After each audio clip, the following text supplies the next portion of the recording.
सांगतो, तुमचे आशीर्वाद जे आज मिळायचे, जेवढं तुम्ही लेट कराल देवाचं वचन आपल्या जीवनात आचरणात आणायला, तेवढं तुम्हाला उशीर होणार आशीर्वाद मिळायला. त्याच्यामुळे पास्टरला मंडळीला दोष द्यायचा किंवा देवाला दोष द्यायचा नाही, देवाला देऊ शकत नाही, कारण वर्षामध्ये परमेश्वर थट्टवणे नाही उडाया जाता, देवाची थट्टा मस्करी. म्हणून प्रियांनो, जाणा, पश्चाताप करा, गुडघ्यावर या, विचार करा, मनन करा, प्रार्थना करा, देवाला विचारा की देवा मी जी प्रार्थना करत आहे, देवा मी जे तुझ्याकडे आशीर्वाद मागत आहे, देवा जे माझे फटलेले रुपलेले आशीर्वाद आहेत ते मला का मिळत नाही. 6 महिने झालं, 2 महिने झाले, 1 महिना झालो, 2 वर्ष झालं मी प्रार्थनेला जात आहे, परंतु अजूनही मला माझे आशीर्वाद मिळत नाही. प्रियांनो, तू कदाचित स्वतःमध्ये शहाणपणा करणारा तर नाही, तू कधी वाटतो तू ओव्हर हुशार तर नाहीस ना, कदाचित तू चालाकी तर करत नाहीस ना, तू कदाचित आदाम आणि हवेवार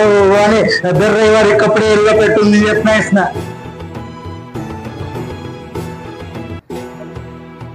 हालेलुया. कितने लोगों को समझ में आ रहा है? समजतं का सगळ्यांना? है ना. इथं प्रार्थनेला येणं, चर्चला येणं म्हणजे आम्ही कुठल्या तरी जाती धर्मातून आलो, आमचा देव हा, आमचा धर्म हा, आम्ही चर्चला जाऊ, तर त्या गोष्टीतून या चर्चचं काही देणं घेणं नाही. तुम्हाला कळून येईल इथे जीवन बदलण्याचा प्रश्न आहे. जीवन बदला आणि आशीर्वादित व्हा, ताप सोडा आणि आशीर्वादित व्हा. देवाने तुम्हाला इथपर्यंत घेऊन आला, देवाने तुमची निवड केली, तर ऑलरेडी देवाने आशीर्वादित केलेलं घराणं आहे तुमचं. देवाने आधीच ठरवलं होतं की तुम्हाला आशीर्वादित करायचं, परंतु तुम्ही उशीर करत आहात आशीर्वाद घ्यायला. कोण उशीर करते? देवाकडून उशीर होत नाही. देवाकडून उशीर व्हायला त्याला काय बनवत बसायचंय का? ज्योती म्हणली प्रभू मला पुढच्या हप्त्यात असं राशन भरायचंय, तर देव म्हणे थांब आता वर्षभर मी पेरणी करतो, नांगरणी करतो आणि मग सारं गोऱ्यात भरून तुला पाठवतो. असं काय देवाला करायचंय का? म्हणून उशीर होतो का ज्योती? त्याने काय म्हटलं? आकाश पृथ्वी नदी नाली झाड फूल पौधे जनावर वन पशु जनावर जलचर आकाशातील पक्षी हे सारे जीव जंतू पैदा हो, धरती जमीन अन्न देव उपजो आणि असं हो. आणि काय झालं? किती वेळ गेला त्याला? त्यातच टाइमपास करत करत एका दिवसाला एक बनवत गेला. 6 दिवस त्याने काम केलं. हालेलुया. परंतु जे काही घडलं ते त्याच्या मुखातून निघलेल्या वचनाद्वारे, त्याच्या मुखातून निघालेल्या शब्दाद्वारे सृष्टीची निर्मिती आहे. म्हणून देवाकडे तुम्ही काय मागितलं तर त्याला बनवत बसायचं नाहीये, त्याला ते तयार करायचं नाही. ऑलरेडी त्याच्याकडे तुमच्या आशीर्वादाचा साठा आहे.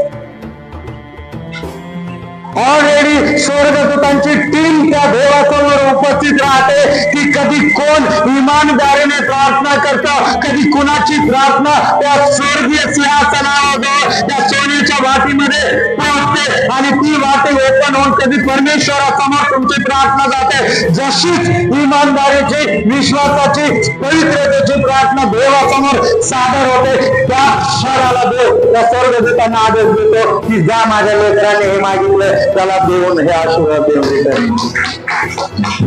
बनवत बसत तयार करत बसत नाही तो देव. तुमचे आशीर्वाद देवाकडे ऑलरेडी आहेत. उशीर जर कोण करतं ते तुम्ही आणि मी उशीर करतो. देवाकडे उशीर नावाची चीज नाही. त्याला काय कोणाला मागायचंय का? काय मागायचंय कोणाला? थांब आता मी घेतो, तुम्हाला मागितलंय आता मी कोणाला मागतो आणि मग त्याने दिलं का? आपण करतो ना असं. आज जर मी कोणाला काय मागितलं तर त्याच्याकडे काही नसलं उपलब्ध, तो काय म्हणणार? ठीक आहे, मी काय करतो दुसऱ्याकडून, दुसऱ्याने दिलं तर मी तुला देतो, आणि मग त्याने नाही दिलं तर असा देव नाहीये. देवाकडे आहे. Hallelujah, hallelujah. हुशार, हुशार बनू नका याकोबासारखे. त्याला आधी जे आशीर्वाद मिळायला पाहिजे होते त्या आशीर्वादाला त्याने 14 वर्ष 20 वर्ष है ना लावले. त्याला त्या जागेवर, त्या स्थानावर येण्यासाठी खूप उशीर त्याने केला. फक्त त्याने बापाला आणि भावाला फसवलं. त्याला वाटलं मी खूप हुशार आहे. तुम्ही शहाणे असाल, तुम्ही हुशार असाल, पण त्या शहाणपणा मर्यादित ठेवा, हुशारपणा मर्यादित ठेवा, लिमिटेड ठेवा. देवाच्या पुढे जाऊन हुशारी करू नका. तुम्ही जेव्हा प्रभूला ओळखत नव्हते, जेव्हा देवाला ओळखत नव्हते, जेव्हा तुम्ही देवाला जाणत नव्हते, त्यावेळेस तुम्ही काय पाप केला असेल, किती चलाकी केली असेल, किती शहाणपणा केला असेल, कळत न कळत झालं. आम्हाला माहित नव्हतं, देव वचन आम्हाला माहित नव्हतं, आम्ही आमची हुशारी केली. परंतु आता देवाने आम्हाला निवडले, आता आम्हाला देवाने आशीर्वादित केले, देवाची कृपा आमच्यावर झाली आणि आम्ही त्याच्या भवनात बसलेलो आहोत. आता आम्हाला शहाणपणा करून चालणार नाही. आता गुडघ्यावर यायचं. कुठे यायचं? आता गुडघ्यावर यायचं. आता कबूल व्हायचं की प्रभू मला क्षमा करणे असं केलं, प्रभू मला दया करणे असं केलं, मला क्षमा कर. इथून पुढे मी करणार नाही. ज्या दिवशी तुम्हाला ही गोष्ट पटेल, हृदयात जाईल, ज्या दिवशी तुम्ही वचनाप्रमाणे आचरण करायला सुरुवात कराल, त्या दिवशी थांबलेले सगळे आशीर्वाद तुमच्या पदरात येऊन पडतील.